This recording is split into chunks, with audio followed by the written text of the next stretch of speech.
Bisa, bisa.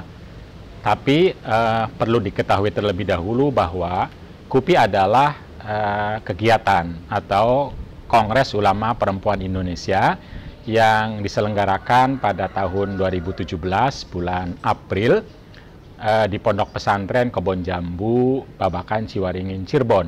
Dalam kongres ini telah hadir sekitar 520 ulama perempuan se-Indonesia dari Aceh sampai Papua dan Makassar, dan sekitar 130 pengamat dari dalam dan luar negeri. Jadi kongres itu sendiri sebagai kegiatan, dan dalam kongres ini ada rekomendasi, tentu saja ada hasil, ada perspektif, dan yang dimandatkan kepada seluruh peserta yang hadir.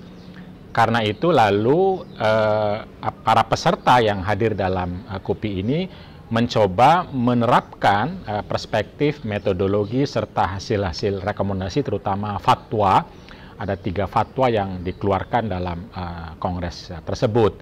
Dan saya memang termasuk orang yang aktif, baik merencanakan, menyelenggarakan, kemudian mengimplementasikan dan menuliskan gagasan-gagasannya. Dan saya juga masuk sebagai anggota musyawarah atau majelis musyawarah Kongres Ulama Perempuan Indonesia yang mengevaluasi atau melihat sejauh mana hasil-hasil KUPI ini diimplementasikan oleh para peserta yang hadir pada kongres tersebut.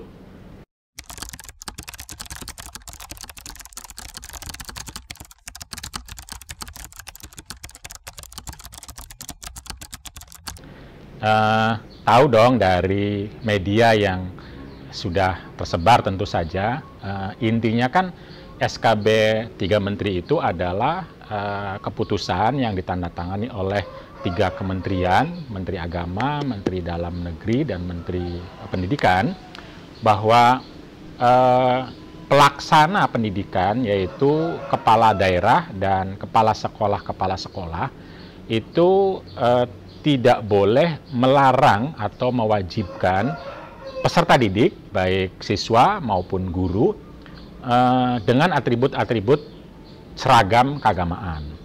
Jadi SKB ini tidak melarang orang memakai jilbab atau memakai atribut apapun dalam keagamaan, tidak.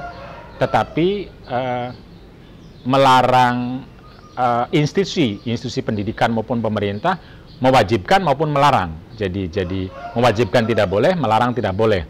Kenapa mewajibkan dan melarang tidak boleh? Agar peserta didik ini kalau dia mau mengamalkan syariat misalnya dengan memakai jilbab, ya dia leluasa, nggak boleh dilarang. Kalaupun ada orang non Muslim yang tidak mau melakukan, juga dia tidak disanksi atau tidak diwajibkan oleh pemerintah daerah. Itu secara umum ya isi dari SKB 3 Menteri itu.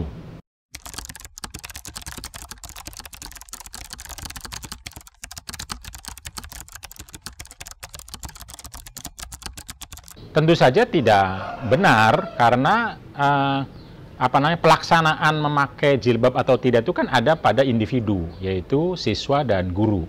Jadi siswa dan guru sebagai peserta didik itu punya keleluasaan penuh untuk memakai jilbab, untuk dengan kesadarannya, dengan keinginannya, dengan keimanannya.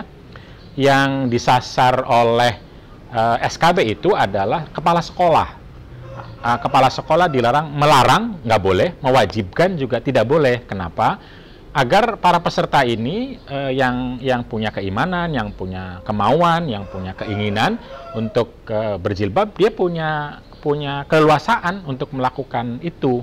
Jadi SKB 3 Menteri sama sekali tidak melarang orang untuk berjilbab, tetapi justru membuat suasana yang kondusif, yang memungkinkan orang dengan keyakinannya, dengan penerimaannya, dengan leluasa bisa memakainya, bukan karena dipaksa atau dilarang, tetapi karena keleluasaan keimanannya, sehingga tentu saja lalu penerimaannya dan keyakinannya menjadi kuat. Jadi sama sekali tidak melarang orang untuk memakai jilbab.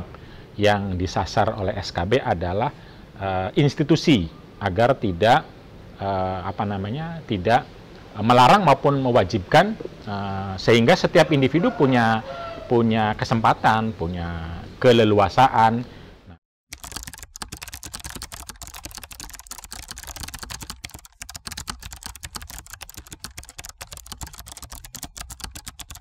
Nah, kalau bertanya tentang pandangan KUPI, seperti yang saya bilang, KUPI adalah kegiatan, dan dalam kegiatan itu tentu saja tidak ada keputusan yang terkait langsung dengan SKB 3 Menteri. Minimal ya keputusan yang dikeluarkan oleh seluruh anggota Majelis Musyawarah KUPI misalnya juga belum ada. Tetapi saya bisa menafsirkan dari perspektif atau moto yang dipegang oleh KUPI, bahwa KUPI itu ingin meneguhkan nilai-nilai keislaman, kebangsaan, dan kemanusiaan.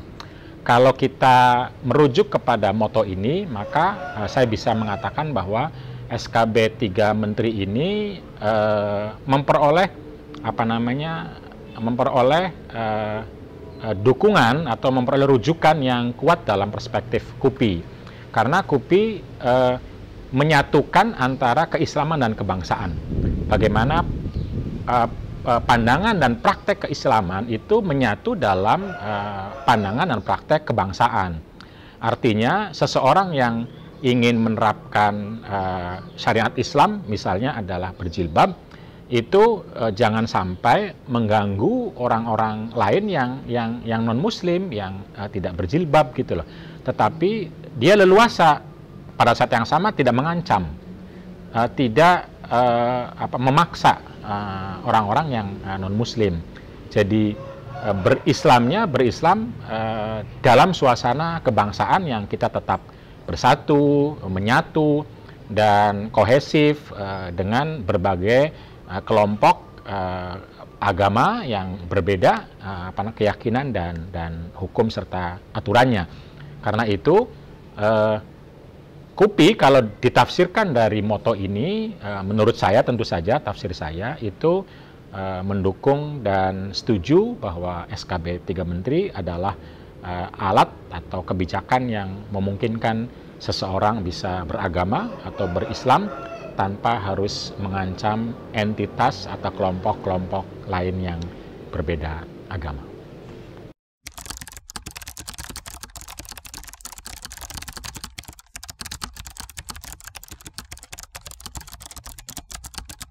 Rencananya bulan November tahun 2022. Jadi memang kalau pengen mendapat keputusan langsung dari KUPI, itu ya harus dibawa ke Kongres atau diadakan halakoh-halakoh dengan mengundang beberapa ulama dari anggota atau peserta KUPI.